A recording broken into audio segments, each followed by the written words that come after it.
다자주의 체제의 약화입니다. 하나의 목표를 위해서 나아간다. 이게 다자주의 체제인데 그게 지금 약화되고 기본 골격이 흔들리고 있습니다. 위중 분쟁입니다. 바로 이 다자주의 체제의 가장 강력한 영향력을 가진 두 국가가 아마 미국과 중국이 아닌가 해요. 국가안보 시대의 도래입니다. 이 우리 주변이라고 전쟁이 있지 말라는 법이 없거든요. 모든 국가 입장에서 위협을 느끼고 있습니다. 디지털 시대의 도래입니다. 이제 인공지능 시대가 이제 도래하다 보니까 기존에 우리가 느끼고 있던 또 생각하고 있던 여러 사회 작동의 기본 구도가 많이 바뀌고 있습니다.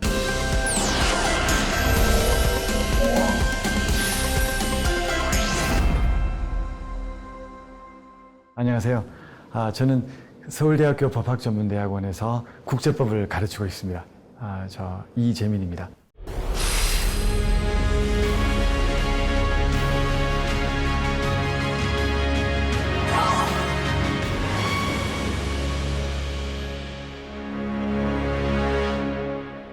물건을 만들어서 팔고 이제 국제 교역을 하고 투자를 하고 이 체제가 그동안에 한 76년간 유지되어 온 체제가 지금 크게 바뀌고 있는 상황입니다. 그 혼돈의 중심에 서 있는 국가가 여러 국가가 있지만 그 중에 이제 우리나라가 있고 그러다 보니까 우리가 가장 힘들게 지금 이 어려운 풍파를 헤쳐나가고 있는 상황이 되겠습니다. 이제 공급망이라고 하게 되면 여러 품목 그게 상품일 수도 있고 서비스일 수도 있고 또 새로운 기술일 수도 있습니다. 이런 품목들을 지금 생산하고 또 소비하는 거대한 하나의 사슬이라고 볼 수 있겠습니다. 연구개발을 하고 연구개발 결과가 나오면 부품과 원료를 조달하고 부품과 원료가 조달이 되면 이제 생산과 제조에 나서고 생산 제조가 되면 그 다음 그거를 이제 다른 나라로 보내고 교역입니다.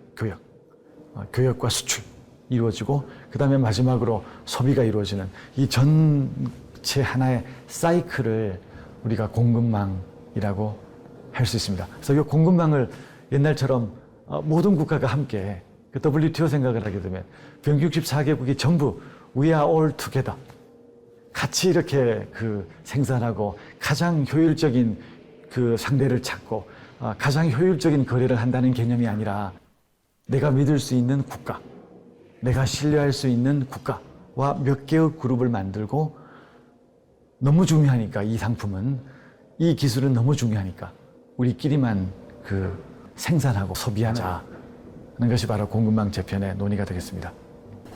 그래서 이거를 어떻게 우리가 헤쳐나가야 될 것인가 하는 그 상황들을 보면서 정말 이제는 패러다임 전환이라는 게 피부에 와닿는구나 하는 것을 느끼고 있습니다. 아마 한 50년, 100년 후에 먼 미래 세대가 국제사회를 돌이켜 본다면 지금 2015년, 2020년, 2025년, 2030년, 요 15년, 20년간을 아마 최소한 국제경제체제에서는 대전환이 일어난 시기로 보지 않을까라는 생각을 해봤습니다. 그래서 지금 전례 없는 위기가 다방면에서 일어나고 있고 기존 질서가 좋게 보면 재편이지만 나쁜 쪽으로 보게 되면 기존 질서의 해체, 새로운 질서의 미도래 상황이 섞여 있습니다. 거기다가 학교에서나 또 일상생활에서도 느끼는 바입니다만 디지털 시대의 도래, 국경 없는 거래의 확산, 또 팬데믹 때문에 또 정반대로 국경의 강화, 통제의 강화, 이민의 강화 이런 정반대의 움직임이 동시에 발현이 되고 있습니다. 지금은 공급망 재편이 핵심 국가의 주도적인 역할로 추진이 되고 있습니다. 가령 미국, 또 어떻게 보면 중국, 또 어떻게 보면 EU 핵심 국가들이 각각 나름의 공급망 재편의 노력을 기울여가고 있습니다. 우리 입장에서는 참 힘들죠. 이 공급망 재편이 이루어지는데 이쪽에도 참여를 할 필요가 있고 저쪽에도 참여를 할 필요가 있고 하다 보니까 어떻게 이게 우리가 선택을 할지 또 양쪽을 다 가는 여지가 생긴다면 이 힘의 밸런스를 어떻게 할지 이 등등이 지금 고민스러운 부분입니다. 처음으로 지금 우크라이나, 러시아, 우크라이나 전쟁이 1년 이상 이어지는 상황은 많은 국가들한테 이게 지금의 위기가 단순한 국가들끼리 의견 충돌과 대립에서만 머무는 것이 아니라 정말 이 무력 충돌로까지 이어지는구나 하는 부분을 이 피부에 와닿게 느끼는 상황이 되었습니다. 1947년에 그 가트 체제가 출범했습니다. 지금까지 그대로 유지가 되고 있긴 합니다. 1995년에 WTO 체제로 확대 개편이 되기는 했습니다만 가트에서 내세웠던 여러 법적 규범과 틀과 규칙이 지금까지 그대로 유지가 되고 있습니다. 76년 되었습니다. 76년째 운영이 되고 있는데 제가 말씀드린 바와 같이 이제 그 규범력을 안타깝지만 상당히 상실한 것 같습니다. 그래서 이게 지금 요 현상들 크게 보면은 다자주의 체제 와해에 따른 일방주의의 확산, 또 국가안보, 경제안보 개념의 그 남용, 또 그 와중에 발생하는 공급망 재편의 움직임들을 그 표면만 놓고 보게 되면은 정부 정당한 정책 목표를 내세우고 있습니다. 그게 이제 갈등이 해결되지 않는 기본 그 구조라고 생각을 합니다. 지금 전개되는 공급망 재편의 가장 큰 문제점은 이게 결국은 그 전 세계적으로 그 복지 수준을 후생 수준을 그 낮출 것이라는 점입니다. 경제적 효율성이 목표가 아니고 나와 믿을 수 있는 파트너와는 경제적으로는 손해를 보더라도 하겠다는 거거든요. 집중적으로. 그러니까 결국 그게 쌓이게 되면 전 세계적으로는 아마 그 복리 후생이 장기적으로 후퇴할 것으로 생각을 합니다. 그게 이제 가장 큰 그 문제점이고요. 그 두 번째 문제점은 불확실성. 이게 공급망 재편이 그게 경제적인 어떤 그 측정 기준이 아니라 효율의 극대화라는 객관화가 가능한 지표가 아니라 내가 믿을 수 있느냐, 신뢰할 수 있느냐라는 상당히 주관적인 지표입니다. 또 국가 간의 관계도 개인 간의 관계와 마찬가지입니다. 가깝다고도 멀어지고 친하다가도 싸우고 하는 부분인데, 그렇다면 그거를 기준으로 공급망 재편을 한다라고 하게 되면 이게 과연 얼마나 이게 장기적으로 지속 가능성이 있을지, 이런 부분들이 사실은 그 항상 의문점으로 남을 수밖에 없습니다. 공급망 재편은 결국은 뭐 어떻게 긋든 새로운 경계선을 긋고 그 경계선 내에서 뭔가를 하겠다는 시도이거든요. 그러니까 국경을 강화하건 또는 라이크 마인디드 칸츄리들끼리 익스클루시브 멤버십의 그 입장료를 높여서 내부적인 응집력을 강화하건, 요거는 어떻게 보면 영토 개념의 강화 쪽에 가까운데요. 동시에 이제는 우리 주권 국가들이 국제 법원 또는 국제 분쟁 해결 절차에 구속되는 것에 대해서 조심스럽게 생각해야 된다는 흐름, 이 정반대의 흐름들이 동시에 나타나고 있다 보니까 요거를 다 아울러서 하나의 틀 내에 만들어서 그걸 WTO 신협정이라고 하건 또는 새로운 FTA 협정이라고 하건 뭐 새로운 그 세계 경제 협정이라고 하건 하나의 틀 내로 담아내는 것이 너무 지금 어렵게 된 상황입니다. 그래서 새로운 지금 국제 경제 체제의 흐름이 당장 우리 피부에, 또 기업 입장에서 기업들의 그 눈앞에, 또 정부 입장에서는 그 데일리 오퍼레이션의 현안으로 나타나는 그 이슈가 공급망 재편이 되겠습니다. 그 공급망 재편의 그 파급 효과가 우리한테 가장 뼈아프게 다가오는 부분입니다. 파도가 몰려오는데요, 우리가 가장 앞에 서 있는 형국입니다. 그게 이제 우리가 힘든 부분이고요. 우리 기업, 정부가 고생하고 있는 부분이라고 생각합니다. 대한민국이 요즘 너무 고생을 합니다. 큰 파고에 제일 앞에 있거든요. 다른 나라도 다 마찬가지인데요. 파도가 몰려오면 다 파도를 맞고 다 젖지 않겠습니까? 근데 우리가 훨씬 젖는 강도가 크고 파도에 부딪히는 강도가 큰데요.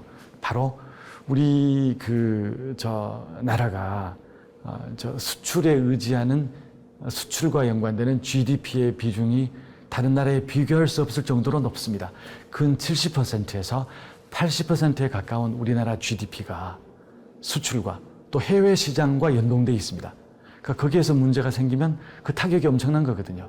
미국만 하더라도 해외 비중이 15%에서 20%로 왔다 갔다 합니다. 그러니까 우리가 훨씬 비중이 크고 다른 나라보다가 외국에서의 파장에 더 노출된 정도가 심한 거죠. 또 내수 시장이 적고요. 내수 시장이 크면 어느 정도 충격을 내수 시장에서 흡수할 수가 있는데요. 우리는 내수 시장이 굉장히 적거든요. 다른 나라에 비해서. 그러니까 해외 시장으로부터의 파급 효과가 더 크게 다가올 수밖에 없습니다. 제 생각에 지금 우리가 가장 필요한 게 아까 제가 모두에 말씀드렸습니다만 디커플링 또 디리스킹 지금까지의 국제사회의 화두였습니다. 지금 우리 기업이나 우리 정부한테 제일 필요한 거는 제일 마지막에 나오는 디포깅이 아닌가 생각합니다. 이게 뭐 규범이 강화돼도 좋고 규범이 약화돼도 좋고 이게 AI 규범이 이렇게 나와도 좋고 저렇게 나와도 좋고 환경 규제가 더 강화돼도 좋고 또 약화돼도 나름의 뭐 단점은 있지만 이런저런 게 있는데요. 가장 아마 기업 입장에서 또 수출 주도형 국가인 우리 한국의 정부 입장에서는 도대체 규범이 뭐냐, 도대체 미국이 원하는 게 뭐냐, 도대체 중국이 원하는 게 뭐냐라는 이 불확실성, 이 아마 가장 우리의 큰 그 어려움 또 난제가 아닌가 생각을 하고요.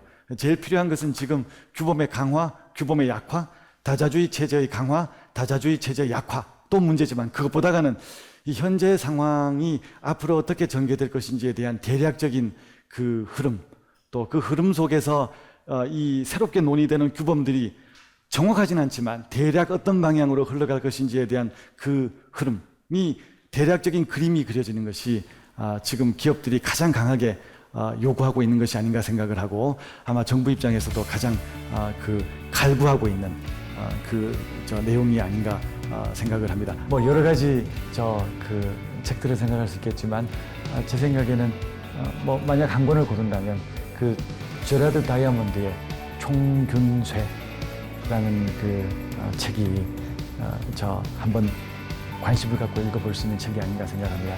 인간 사회가 여러 어려움을 어떻게 극복해 왔는지, 또 인간 문명이 여러 그 결정적인 터닝 포인트에서 전환점에서 어떻게 그 발전해 왔는지, 또 때로는 퇴보해 왔는지를 역사적으로 보여주는 내용들을 담고 있습니다. 제 생각에는 지금 우리가 어떤 중요한 전환점에 와 있는 것 같습니다. 이거를 어떻게 우리가 헤쳐나가는지에 따라서 전 세계가 더 나은 방향으로도 갈 수 있지만 자칫 다시 더 나쁜 방향으로도 갈 수 있을 것이라고 생각합니다. 그래서 이런 것들을 생각하면 과거에 이제 인류가 이런 어려운 시기에 전환점의 직면에서 어떤 의사결정과 어떤 그 방향성을 설정했는지를 살펴보면 유익하지 않을까 생각합니다. 그 맥락에서 제레드 다이아몬드의 총균쇠라는 책을 한번 읽어볼 것을 추천하고자 합니다.